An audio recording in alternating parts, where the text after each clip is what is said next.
స్వామి ఏంటండి ఏంటండి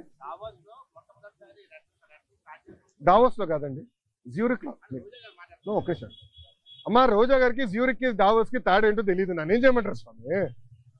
పాపం ఆమెకు తెలీదు, దాంతో అవగాహన లేనట్టుంది. కొంచెం వాస్తవాలు ఏంటి, జ్యూరిక్ లో మేము దిగిన రోజు తెలుగు వాళ్ళందరూ బాబు గారిని కలవాలంటే మండే ఆఫ్టర్నూన్ 700 మందితో, ఎందుకంటే అక్కడ అందరూ బాగా కష్టపడతారు ఉద్యోగాలకు వెళ్ళే వ్యక్తి.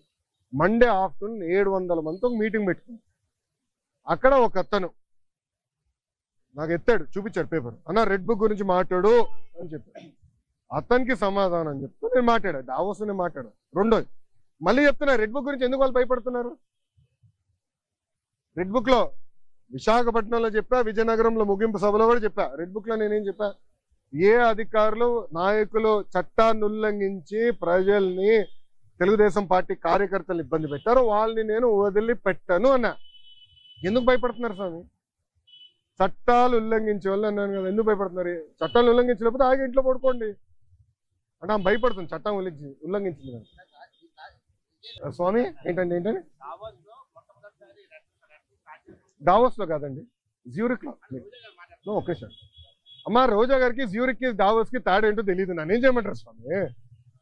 పాపం ఆమెకు తెలీదు, దాంతో అవగాహన లేనట్టుంది. కొంచెం వాస్తవాలు ఏంటి, జ్యూరిక్ లో మేము దిగిన రోజు తెలుగు వాళ్ళందరూ బాబు గారిని కలవాలంటే మండే ఆఫ్టర్నూన్ 700 మందితో, ఎందుకంటే అక్కడ అందరూ బాగా కష్టపడతారు ఉద్యోగాలకు వెళ్ళే వ్యక్తి.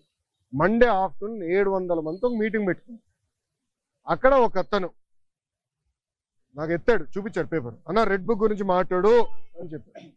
అతనికి సమాధానం చెప్తూ నేను మాట్లాడాను, డావోస్ నేను మాట్లాడాను. రెండోది మళ్ళీ చెప్తున్నా, రెడ్ బుక్ గురించి ఎందుకు వాళ్ళు భయపడుతున్నారు? రెడ్ బుక్ లో విశాఖపట్నంలో చెప్పా, విజయనగరంలో ముగింపు సభలో కూడా చెప్పా. రెడ్ బుక్ లో నేనేం చెప్పా, ఏ అధికారులు నాయకులు చట్టాన్ని ఉల్లంఘించి ప్రజల్ని తెలుగుదేశం పార్టీ కార్యకర్తలు ఇబ్బంది పెట్టారో వాళ్ళని నేను వదిలిపెట్టను అన్నా. ఎందుకు భయపడుతున్నారు స్వామి? చట్టాలు ఉల్లంఘించే వాళ్ళు అన్నాను కదా, ఎందుకు భయపడుతున్నారు? చట్టాలు ఉల్లంఘించలేకపోతే ఆగి ఇంట్లో పడుకోండి అంటే ఆమె భయపడుతుంది, చట్టం ఉల్లంఘించింది కదా.